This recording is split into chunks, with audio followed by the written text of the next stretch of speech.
welcome to Indie Business Club, the podcast for independent creatives, freelancers, founders, and business owners. She's Mel Barfield. And he's Ben McKinney, and we're both copywriters and business owners sharing tips and advice we've picked up along the way. This episode is called Daytripper, and it's part 2 of our look at the value of going to conferences and events as an indie business owner.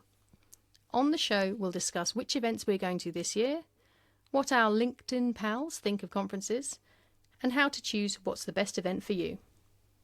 And as always, we'll have a voice note on today's theme from an expert, and Mel's favourite part of the show, your friends and mine, where we shout out the people in our network who we think are great.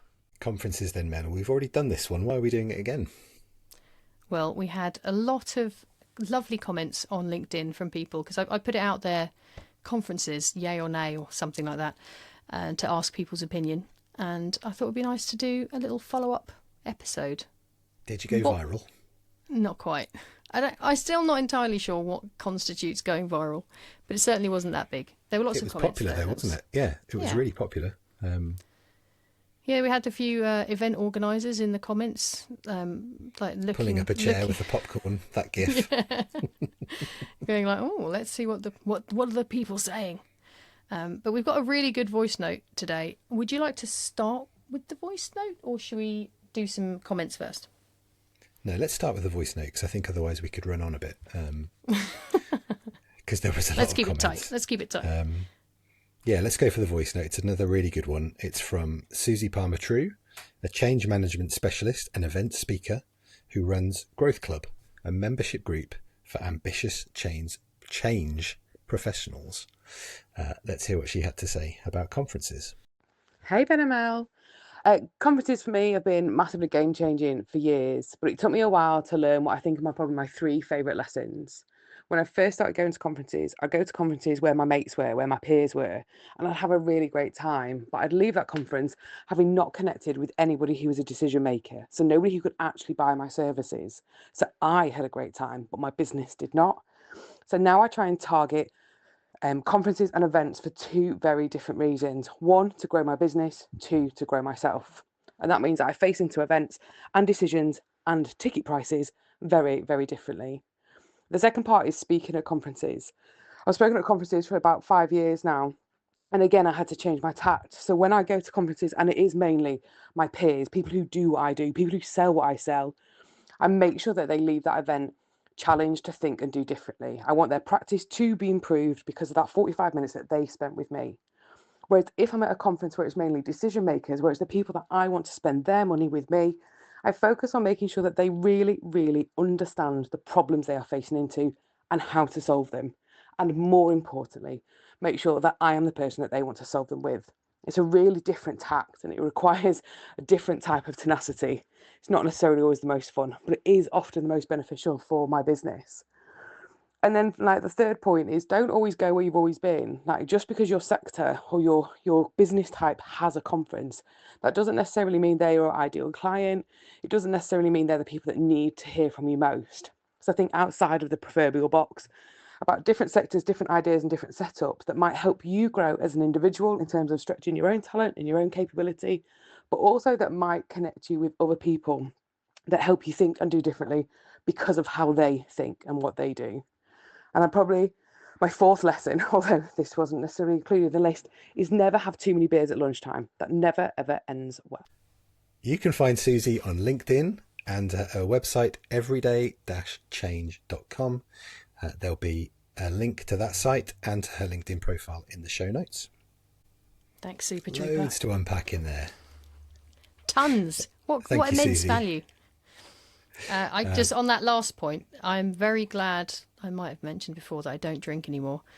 And I'd stopped drinking before going to my first conference as a speaker. And I was really glad that I didn't have the temptation of the wine the night before or the beers at lunchtime. So yeah, going to a conference, we had a few stories of very boozy conferences, but I for one am glad that I don't experience the conferences in a inebriated state. I don't think I've ever been to a particularly boozy conference. I feel like I've missed out. Well, there's a very, very interesting sounding conference that one of our LinkedIn commenters went to. We'll come back to that later. We'll come to that later, yeah. But what did you think of what Susie was saying? Yeah, 3 or 4 really good points. I wondered if the first one made you think a bit more than me, because when she said, don't just go where your pals are, because we spent a lot of the last episode talking about kind of not justifying these events as almost like a work jolly, but going for the camaraderie and the larks. Yeah, for the networking with people who are your contemporaries and sort of building your personal brand in amongst the industry in which you're kind of trying to make a name for yourself. So yeah, I thought that was an interesting one. And that tied in with the one she made a bit later on, which was don't go where you've always been. I think I kind of naturally have that kind of viewpoint. Like if I've been to a conference, I know they're annual and they're different speakers every year, but I quite often think, well, I've been to that one. I'd like to try something different now. So I quite like the tradition of going back to the same thing. I quite like we're all back together again. I get that. But there's so many. There's so many. Yeah, CopyCon's a good one because it is like as copywriters, it is our industry conference. It does feel like one that kind of there's a value in being there in itself, not because we're trying to, stand out amongst other copywriters, but just the general level of connection that you get from being among other people. It's a really good one in terms of kind of sharing tactics and strategy and all that kind of thing as well, isn't it? So I do think you get something from being there from a learning point of view too. You get a bit of a gauge of like how other people are finding the market as well, I think. Yeah, I think when it's an industry you get conference. that not necessarily from the conference, but you definitely get that from the networking around. From the people, you almost take the temperature of what's going on in the industry, don't you? Yeah, that was a really good one as well. I thought it was interesting as well. She talked about speaking. We did touch on speaking in speaking at conferences in the last episode, but obviously we've done an episode on public speaking anyway. I thought that was a good one as well, that if you're speaking to a conference, for example, you spoke at CopyCon last year, so the copywriters industry conference, to have a different set of tactics or change tact from when you're speaking to perhaps in a corporate event where there might be people in the audience who would want to pay you to do what you do. There's not going to be direct clients in CopyCon necessarily. Unlikely, but there still might be people who would refer me for a job they couldn't. Like if they got approached to do a job and couldn't, then they might be like, "Oh, Mel talked about doing that kind of thing in her talk at CopyCon." So it certainly raises your profile. But yeah, I did feel directly attacked by you there, Susie, about going to stuff for the jollies. But I will still continue to do that because I think partly for your personal development, partly for your career development, I think was what she was saying. And I think the personal side is fed for me by going and having a little day out. But some of the comments in the LinkedIn comment section were to do with picking places where there's accessibility. We didn't touch on that much. Yep. In the last, and I just want to give a shout out to Ellen Boyle and Michelle O'Connor because they're actually organising a full-on conference about accessibility in digital marketing. That's a conference in Newcastle, so go and check that out. But yeah, lots of comments about being choosy about where you go, and we talked about that last time, didn't we? About the limitations by budget, childcare, time. Speakers, I think as well, kind of, what's going on at the conference and what value you're getting from being there. There's loads, aren't there? We're probably going to try and avoid listing like lots of conferences, but other conferences are available. Yeah, I don't know. Maybe we should list them because there's so many around. And we said we'd say where are we going this year? Where are we both going? Probably going. Where are you going? Well, I'm speaking at Creator Day. Do your long list first. I am probably going to Social Day. I am speaking at Creator Day. I'm definitely going to the Marketing Meetup conference. That will probably have happened by the time this comes out, I think. But the list of places I can't go is... You're shaking your head. Will it not? I don't know my dates. This will be out just before that conference, about 2 weeks before. Well, check out the Marketing Meetup website. You might be able to get a ticket still. And yeah, so Creator Day and then Atomicon as well, which is, again, I said There about was a lot of Copycon. shouts out for Atomicon in the LinkedIn.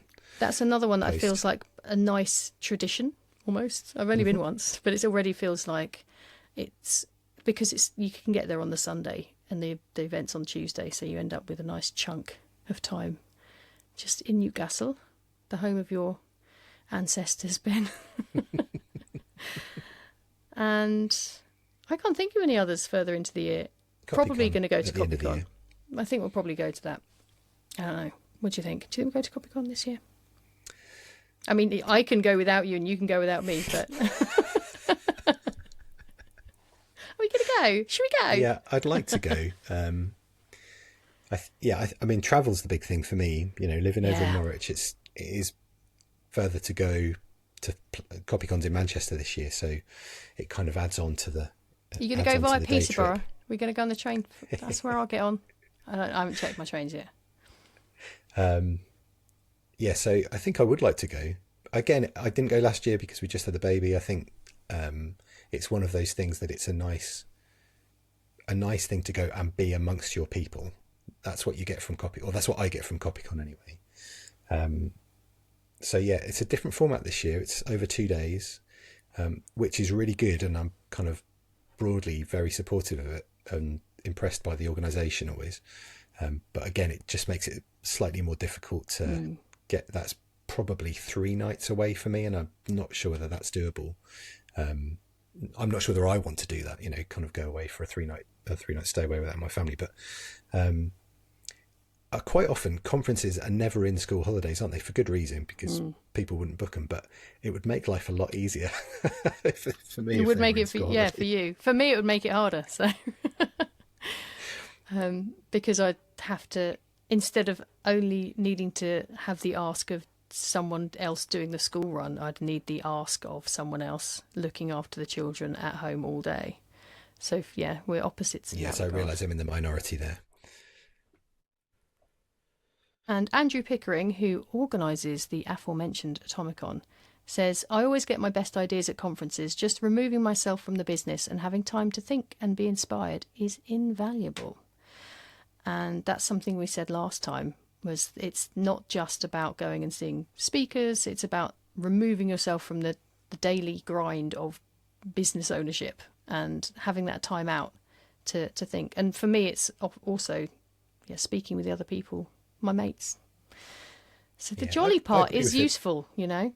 Yeah, I think so. I agree with you too. I think I get lots of... I think we said in the last episode, didn't we, that I came back from an event that we both went to a couple of weeks before we recorded these shows. And I feel like it sort of unlocked something creatively. Like there was something blocking me for whatever reason. It just got a little bit of inspiration and have been able to run with it. And it's been great. So yeah, I think the same. I get good ideas. People get work from them as well. We got an interesting message from Matt Hughes on LinkedIn, who said kind of he always goes the day before the event and stays over the evening of the event, so he can go to dinners and meetups and kind of random bumping into people. That's worth its weight in gold. Matt's my kind of guy.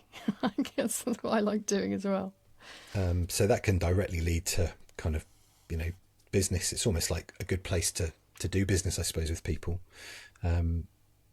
Lots of good ones. I think you mentioned about accessibility earlier, and that was something that we didn't talk about at all. It's probably something that's more thought of now than ever, but still not enough by the sounds of things. Still difficult for people with those kind of requirements to for it to be easy for them to get to those conferences and take part. So that's something that would be great to see more of. Yeah, and we mentioned earlier about the boozy ones. I've got a lovely story from Peter Wendt that I'm going to read out, and I'm going to have to censor some of it. He said, at the risk of sounding like my dad, they're not what they used to be. And he then relays a story about going to a conference in Vegas in the early noughties. And the first evening networking drinks turned into a massive bar crawl, which finished at 5 a.m. with about 50 of us crowded around a craps table with the cast and crew of an adult entertainment shoot. Well, that's the way to do it, I suppose. Watching 2 of our number play out a drunken 20 grand bet. I'm still in touch with people I met that evening. Brackets, not from the shoot. So that's the kind of, these are the, especially in the ad industry, these are the conference stories of old that, you hear about people getting absolutely beyond obliterated on alcohol. Don't really see that so much these days. I mean, there are always after parties often after parties and pre-drinks and stuff at conferences, but there's a lot more decorum, I think. Have you ever been to an abroad conference? No, that's someone book dream? Me as a speaker, please. Yeah, that's even better than, no offence Newcastle, but that is even better than going away to Newcastle, because there's that physical. We talk about removing yourself from the business. That's like a step further if you're getting on an aeroplane with your passport and having to move countries. That's even more of a break away. So would you? I mean, I don't think at the moment because you've got little babies. Oh man, I'd love to. That'd be great, wouldn't it? I love it. It's so amazing. I think. I mean, that would be great to. I think if you could be booked to speak at a conference abroad, so that yes, kind of part of the thing was travel was included, that kind of thing. That would absolutely make it worth it, and yeah, I think that would be a great experience.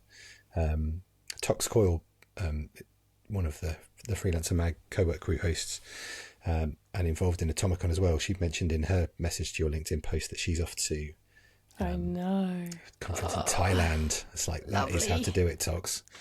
That is the way to do it. So yeah, that sounds good. I think that was the Digital Nomad adventure in Thailand. So yeah, that sounds fantastic. I mean, hey, immediately. Ben, we like to set a goal on the podcast. Should we set another one? We haven't achieved our 10 testimonial messages from listeners yet. So not yet. Nearly though. Listener, if you feel like you're enjoying the show, please help Mel achieve the first goal so that we can then set the next goal of becoming international speakers at conferences and places with beautiful beaches. That sounds and pretty big good. budgets. Yeah. We spoke about people who organise conferences in the last show. Had an interesting message from Mark Franklin on LinkedIn. As an organiser, you quickly learn that you can't please everyone all the time unless you make the events free and host them next door to where all your delegates live. I thought it was an interesting. He's absolutely right, of course, because no matter if you make it too spread out to accommodate people who don't like it to be too busy, then people that like it busy will moan that it's too spread out. So, and any adjustment that you make, there'll be some people who don't like it that way and wish it was the way they like it. So I guess that's why it's lovely there are so many conferences out there, so you can find one you like.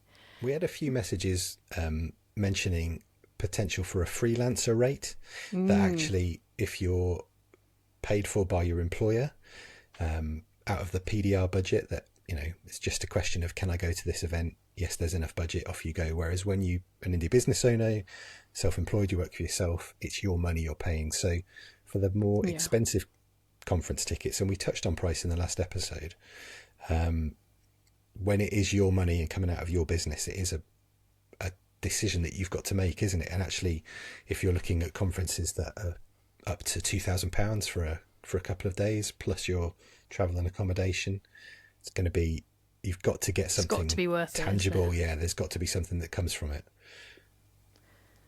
Yeah, Mark Masters, friend of the show, also talked about the gripes. Going to a day event for relentless talks while sitting in the chair until 5:30 p.m. doesn't cut it anymore. And you're absolutely right, Mark. Because the huge investment of time and money, and if you're sitting there just passively learning, he didn't say this bit, but I'm going to say, you might as well just be sat at home watching a webinar, really. Yeah, I think that's right. So his goal is always to make people feel part of the occasion. We mentioned that last time, I think, about Mark's endless efforts. Not just an afterthought in a queue for a drink. How can people feel part of something before the event started? So yeah, he's good at getting people involved from early on in feeling a bit of ownership about, oh, that's Creator Day, by the way, which is in May, and I'm speaking there. Come along. We've got one of, I don't know if there's a better return on investment than what Dominique van Berkhoven had, which is I met Gideon, the co-founder of our small business, and our 3 kids at a conference. I mean, that is better than a goodie bag, isn't it?